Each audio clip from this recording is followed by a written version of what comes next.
Hello बच्चों, स्वागत है आप सभी लोगों का आपके अपने इस YouTube channel new life chemistry classes में। तो जैसा कि आपको ये पता ही है कि कोविड-19 की वजह से पाठ्यक्रम में कुछ बदलाव कर दिए गए हैं और कुछ ऐसे बिंदु हैं जो वहां से हटा दिए गए हैं। तो हम आज इसमें एक नए टॉपिक का शुभारंभ कर रहे हैं और जिसमें जो भी चीजें आपकी इस नए सिलेबस के अनुसार दी गई हैं उनको हम लोग यहाँ पे स्टडी करेंगे। ठीक, और इसके पहले भी वाले वीडियो में हमने आपको केमिकल काइनेटिक्स और साथ साथ सोल्यूशन, फिर पी ब्लॉक के कुछ टर्म्स पढ़ाए हुए थे। क्योंकि पी ब्लॉक्स में काफी टॉपिक्स हटा दिए गए हैं, इसलिए हम उसको एक बार फिर से स्टडी करके उसके बाद उस पर हम आपको डिस्कस करवाएंगे। ठीक है, तो आज का जो हमारा टॉपिक है, आज का जो हमारा चैप्टर है वो है पृष्ठ रसायन, सरफेस केमिस्ट्री। इस चैप्टर से 5 नंबर के क्वेश्चंस बोर्ड एग्जाम में आते हैं और ये चैप्टर बहुत ही बढ़िया है, इंटरेस्टेड है। इसमें न्यूमेरिकल पोर्शंस नहीं है, लेकिन इस चैप्टर से ऑब्जेक्टिव टाइप क्वेश्चंस काफी हद तक पूछे जाते हैं। ठीक है, तो चैप्टर को आप सभी लोग इंजॉयफुल होकर के साथ साथ इसमें जो भी कुछ अगर आपको लगती है समस्याएं, जो भी टॉपिक्स आपको समझ में नहीं आती हैं या फिर कुछ और भी ऐसी दिक्कत होती है, तो आप इसको नीचे कमेंट बॉक्स में लिख सकते हैं। और वीडियो की क्वालिटीज में थोड़ा बहुत इस समय परिवर्तन हो सकता है। कारण ये है कि जानते ही हैं सब लोग, व्यवस्थाएं थोड़ी सी भी शार्ट है ना। तो जल्द ही इसको इम्प्रूव कर दिएगा। पिछले जैसे आपको वीडियोज मिलते थे उस तरह से मिलने लगेंगे, तो दिक्कत इसमें कुछ है नहीं। इस चैप्टर में बहुत ही बढ़िया टॉपिक आपको मिलेगा जो कि आपके दैनिक जीवन से कहीं ना कहीं ये चीजें संबंधित रहती हैं। ठीक है, तो आज का टॉपिक है हमारा, जो हमने आपसे कहा कि ये नया चैप्टर आपका है जिसको आप पृष्ठ रसायन बता रहे हैं, सरफेस केमिस्ट्री। और इस चैप्टर से 5 नंबर के क्वेश्चन बोर्ड एग्जाम में मिलते हैं आपको। तो वीडियो को आप सभी लोग अंत तक देखें और इसमें जो भी कुछ आपकी क्वेश्चंस हो, जो भी इससे संबंधित प्रश्न आपके मन में बन रहे हो, उन्हें आप नीचे कमेंट बॉक्स में लिख सकते हैं। तो आइए इसको स्टार्ट करते हैं पृष्ठ रसायन को। सबसे पहले हमें जानना है यहाँ पे कि सरफेस केमिस्ट्री होती क्या है ना। आप सभी लोग जानते हैं केमिस्ट्री क्या है, इतने लंबे समय से आप पढ़ते आ रहे हैं, तो केमिस्ट्री को सभी लोग पता है। बस यहाँ पे हम बात कर रहे हैं सरफेस की। सरफेस यानी कि एक तल की बात करें, एक समतल की बात करें, सतह की बात कर रहे हैं आपसे।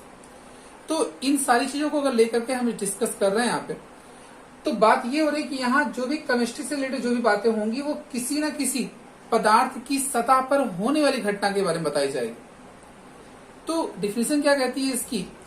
रसायन विज्ञान की वह शाखा, रसायन विज्ञान की वह शाखा जिसके अंतर्गत पृष्ठों पर या सतहों पर होने वाली घटनाओं का अध्ययन किया जाता है, पृष्ठ रसायन कहलाता है। ठीक, रसायन विज्ञान की वह शाखा जिसके अंतर्गत पृष्ठों पर होने वाली घटनाओं और उनको प्रभावित करने वाले कारकों का अध्ययन किया जाता है, पृष्ठ रसायन कहलाता है। ठीक, डिफिनेशन समझ में आ रही है? यानी कि इसमें ऑल टाइप्स इवेंट्स कंप्लीट जो होंगे वो इसके सरफेस पे होंगे। ठीक है, तो कंडीशन आपको मैंने ये बताई कि रसायन विज्ञान की वह शाखा जिसके अंतर्गत तत्वों के पृष्ठ पर होने वाली घटनाओं और उनको प्रभावित करने वाले कारकों का अध्ययन किया जाता है, वो पृष्ठ रसायन कहलाता है। अब इसमें जो पहला टॉपिक है हमारा वो है अधिशोषण। क्या है? अधिशोषण, जिसको आप यहाँ पे बोलते हैं एडजॉर्प्शन। क्या कहते हैं? एडजॉर्प्शन बोलते हैं। दूसरा टॉपिक जो आपका होगा इसमें वो है अवशोषण। क्या? अवशोषण। अभी क्या बताया मैंने? अधिशोषण, इसके बाद बोला अवशोषण, फिर आता है अगला विशोषण और लास्ट होता है आपका शोषण। ठीक, तो यहाँ पे बताया क्या जा रहा है? ये अधिशोषण, दूसरा अवशोषण, तीसरा विशोषण और लास्ट आपका शोषण। ये अधिशोषण के अंतर्गत आपको जानना है।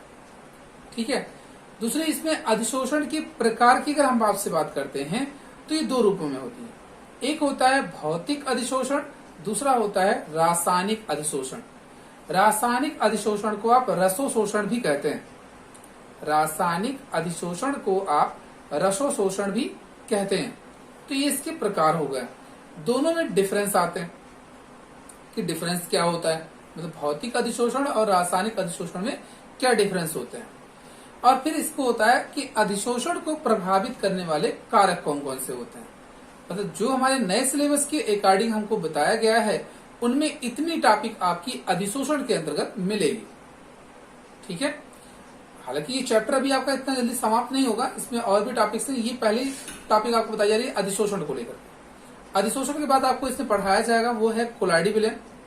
और इस कोलाइडी विलयन में आप सभी लोग जानते हैं जैसे कि धनात्मक, ऋणात्मक, ये सभी चीजें इसमें मिलती हैं कोलाइड के रूप में, तो उनकी चर्चा हम करेंगे आपसे। कोलाइडी के बाद फिर आपको बताया जाएगा उत्प्रेरक, ठीक, कैटलिस्ट। तो मतलब ये इसी चैप्टर में मिलेंगी। कौन कौन सी? अधिशोषण है, साथ साथ आपको बताया उत्प्रेरक, और अगला आपका कौन सा है? कोलाइडी विलयन। ठीक है, तो आइए पहले डिस्कस करते हैं इस अधिशोषण को। अधिशोषण बताया जाता है कि एक सतह घटना होती है। अधिशोषण क्या है? एक सतहीय घटना होती है, सतह पर होने वाली घटना है ना। तो कहा यह जाता है कि किसी पदार्थ के द्वारा, जैसे भाई अगर ये सबस्टेंस है हमारा, तो इस सबस्टेंस के ऊपर कोई पदार्थ आकर के जमा हो जाए, आकर के स्थित हो जाए, इस पर जम जाए, ठीक है, तो उस घटना को आप कहते हैं क्या? अधिशोषण। जो पदार्थ आकर के इस पर अधिशोषित होता है उसे अधिशोष्य कहते हैं। जो आकर के जमा हो रहा है, जिस पर जमा होता है उसे अधिशोषक कहते हैं।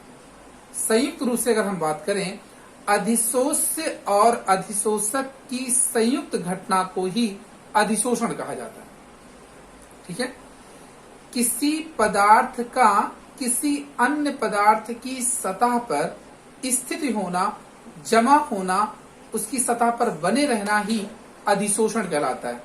जो पदार्थ आकर के जमा होता है उसे अधिशोष्य कहते हैं, जिसकी सतह पर होता है उसे अधिशोषक कहते हैं।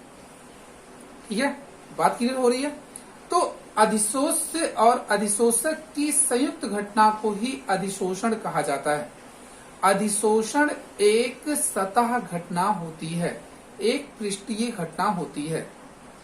ठीक है, दूसरी चीज, अब देखिए, जो पदार्थ हमने आपसे कहा ना, जो पदार्थ आकर के जमा हो रहा है, जो जमा हो रहा है वो कहलाता है अधिशोष्य, और जिस पर जमा होता है वो कहलाते हैं अधिशोषक। दूसरा टॉपिक जो हमारा इस पे आता है वो है अवशोषण। अवशोषण, इसको क्या बोलते हैं आप? एब्जॉर्शन बोलते हैं, एब्जॉर्शन। और इसको क्या होता है? एडजॉर्शन। ठीक है, एडजॉर्शन एंड एब्जॉर्शन। तो अवशोषण का मतलब क्या होता है कि एक ऐसी घटना होती है, एक स्थूलीय घटना होती है, मतलब ये सतह से लेकर के स्थूल तक प्रवेश कर जाता है, सतह से स्थूल तक प्रवेश कर जाता है। मतलब क्या हुआ इसका? इसका मतलब ये बताया जा रहा है जैसे कोई पदार्थ आपने इसकी सतह पर रखा, अब वो धीरे धीरे क्या हो रहा है? इसके अंदर प्रवेश करता चला जाए, इसके अंदर प्रवेश करता चला जाए। जैसे मान लीजिए स्याही की एक बूंद है और आपने उसको किसी कॉटन्स पर गिराया, तो जब आप उस कॉटन्स पे गिराते हैं तो धीरे धीरे क्या होता है? उसके अंदर प्रवेश कर जाता है। जितनी भी उसकी लेयर्स होती हैं, प्रत्येक लेयर्स में वो क्या होती है? इंटर कर जाती है ना। तो अगर ऐसी घटना होती है तो उसे आप बोलते हैं क्या है? वो अवशोषण है। मतलब ऐसी घटना जिसमें कोई पदार्थ उसकी सतह से लेकर स्थूल तक प्रवेश कर जाता है, सूक्ष्म से स्थूल तक प्रवेश कर जाता है, तो ऐसी घटना को हम बोलते हैं अवशोषण। ठीक है, यहां पे क्या कहा गया कि किसी पदार्थ का उसकी सतह से लेकर स्थूल तक, मतलब नीचे तक पहुंचने की प्रक्रिया ही कहलाती है अवशोषण। ठीक, जैसे आप मिट्टी में अगर जल को डालते हैं तो क्या होता है? धीरे धीरे वो अवशोषित हो जाती है। आप कोई फार्म का टुकड़ा लेते हैं, उस पर जल की बूंदों को गिराते हैं तो क्या कर लेती है? उसको अवशोषित कर लेती है। कि ये घटना ही क्या है? अवशोषण की है। तो अधिशोषण और अवशोषण दोनों समझ में आए आपको। फिर अगला है हमारा क्या? विशोषण। क्या होगा? विशोषण, जिसको आप क्या बोलते हैं? यहां पर डिसॉर्पम बोलते हैं इसको, विशोषण।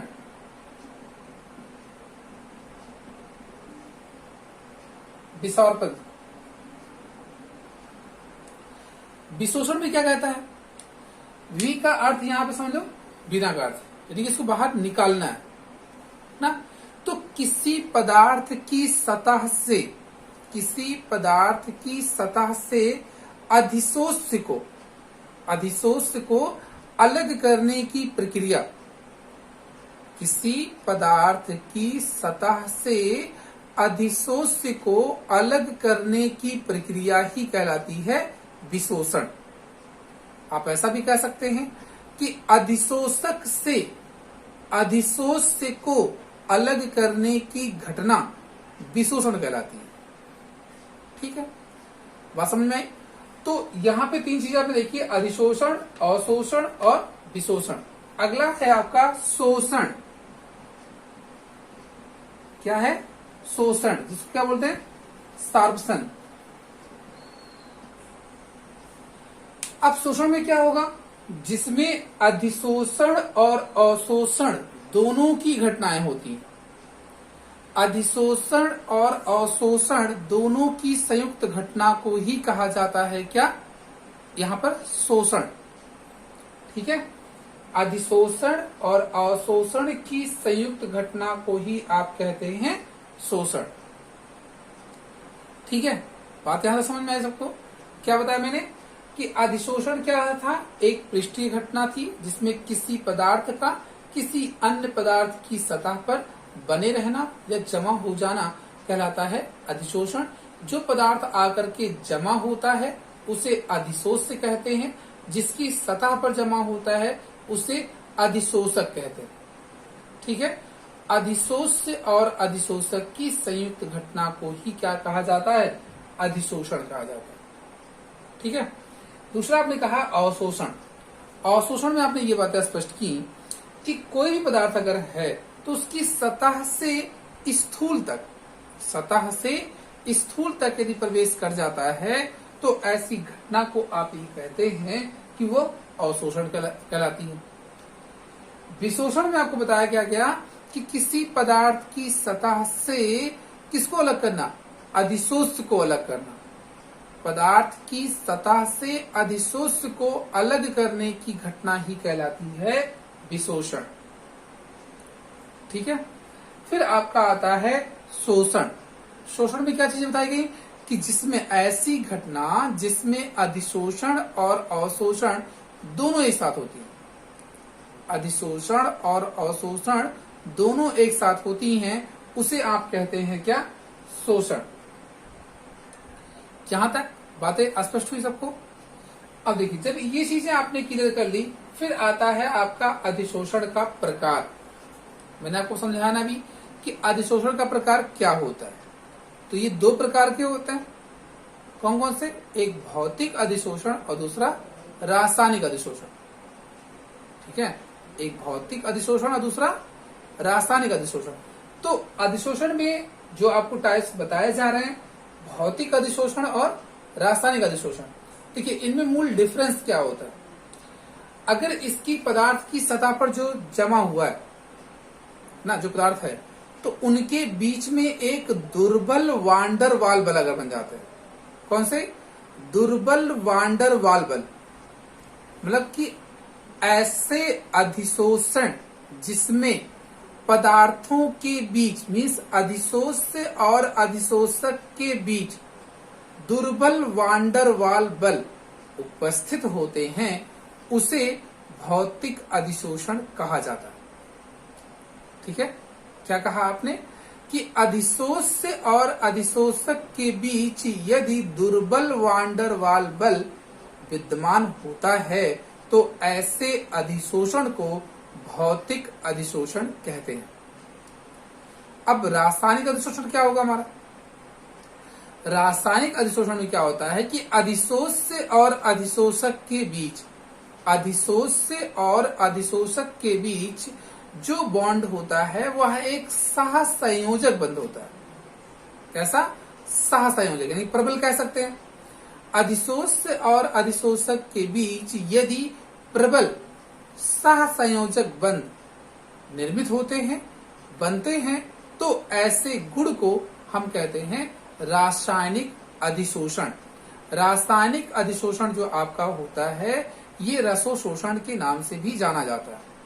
अब अगर हम उस भौतिक अधिशोषण में उस परत को अलग करना चाहते हैं जो दुर्बल वान डेर वाल बल के द्वारा जुड़ी हुई हैं, तो उनके बीच जो एनर्जी लगती है उसे अधिशोषण एंथैल्पी कहते हैं। क्या कहते हैं? अधिशोषण एंथैल्पी कहते हैं। अब वो चाहे रासायनिक अधिशोषण में आप अलग कर रहे हो या भौतिक अधिशोषण में अलग कर रहे हो। भौतिक अधिशोषण या रासायनिक अधिशोषण में यदि आप पदार्थ को अलग कर रहे हैं, अधिशोष को वहां से अलग कर रहे हैं, तो ऐसी स्थिति में जो एनर्जी उसमें रिक्वायर्ड होगी, जो एनर्जी उसमें लगेगी, वो कहलाती है अधिशोषण एंथैल्पी। ठीक है, तो जितनी भी एनर्जी रिक्वायर होगी वही कहलाएगी उसकी अधिशोषण एंथैल्पी। अब जो भौतिक अधिशोषण के लिए रिक्वायर्ड एनर्जी है वो है 20 to 40 किलो जूल पर मोल, मतलब 20 से 40 किलो जूल प्रति मोल की रिक्वायरमेंट होती है। ठीक है, भौतिक अधिशोषण में। रासायनिक अधिशोषण में क्या होता है, ये चूंकि प्रबल द्वारा बधी होती हैं, उनको वहां से सेपरेट करने के लिए आपको हायर यहाँ पे एनर्जी रिक्वायर्ड होती है, जो एक अप्रोक्सीमेशन वैल्यू जहां पे शो की जा रही है वो है 200 to 400, 200 to 400, मतलब 200 से 400 किलो जूल के बीच में वो एनर्जी वहां पे लगती है। ठीक है, तो ये एक अप्रोक्सीमेशन वैल्यू है। बुकों में कुछ अलग अलग यहाँ पे लिखे मिल सकते हैं आपको, तो इसको लेकर के बहुत संदेह में नहीं रहना है। बस इतना ध्यान रखना है कि पहले आपसे अगर पूछा ये जाए कि अधिशोषण एंथैल्पी क्या होती है, तो बताना यही है कि अधिशोषक की सतह से अधिशोष को अलग करने में जो एनर्जी रिक्वायर्ड होती है, जो एनर्जी की आवश्यकता होती है, उसे ही आप कहते हैं उसे ही आप कहते हैं अधिशोषण एंथैल्पी।